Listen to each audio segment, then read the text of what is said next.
guys, it's Miss McLean. Today we're going to be talking about perimeter. So grab your notebooks and let's get into it.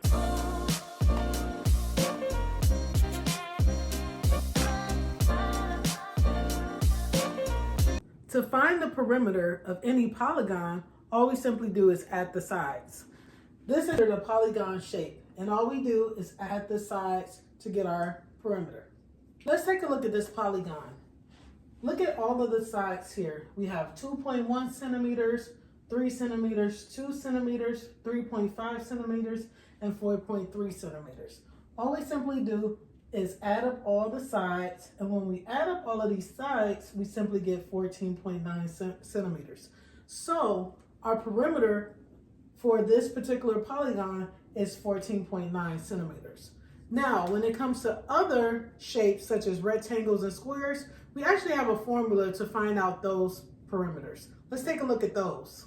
When it comes to a perimeter of a rectangle, we simply look at this formula here, which is P is equal to 2 times the length plus 2 times the width.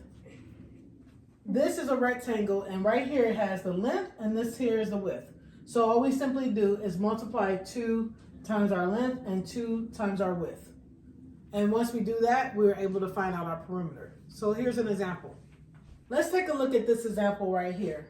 We have the perimeter is equal to 2 times 10, which 10 is our length, and 2 times 7, which 7 is our width, and this should be in inches.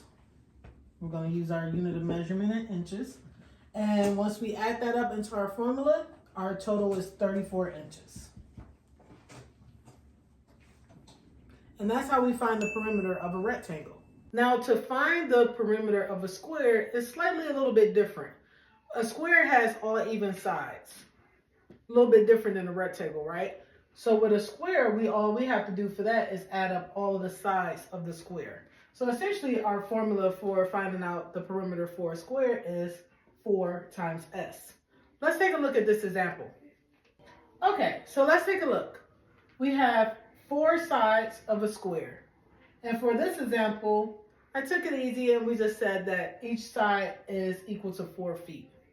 Well, if we have 4 feet for each side, all we have to do is plug that into our formula, which is P is equal to 4s, get inside for square. And in this case, we have P is equal to 4 times 4 feet, which gives us 16 feet as our perimeter. Okay, so let's take a look at a hexagon. The hexagon is very similar to the square in terms of the formula. A hexagon has 6 sides, and so with the hexagon, we simply add up all of those sides, and our formula for a hexagon would simply be P is equal to 6s. All right, so let's take a look at an example. So let's take a look at this example. We have P is equal to 6s, and in this case, we're going to say that each side is a unit measurement of 2 meters. Okay, we take the 2 meters, we plug that into our formula, and we get P is equal to 6 times 2 meters. And our perimeter for this hexagon is 12 meters. And that's it. All right, let's go through a recap, and I'll give you all the formulas. Okay, so let's take a look at the perimeter formulas. We have the rectangles, which is equal to, the perimeter is going to be equal to 2 times the length plus 2 times the width. Squares are equal to, P is equal to 4s, which means we just simply add up all of the sides. And the same applies to any other polygons that you may have, which is P is equal to the sum of those sides. Okay, if you have any questions, feel free to drop a comment below. And remember to keep solving, keep shining, and remember, Jesus loves you. Until next time, class.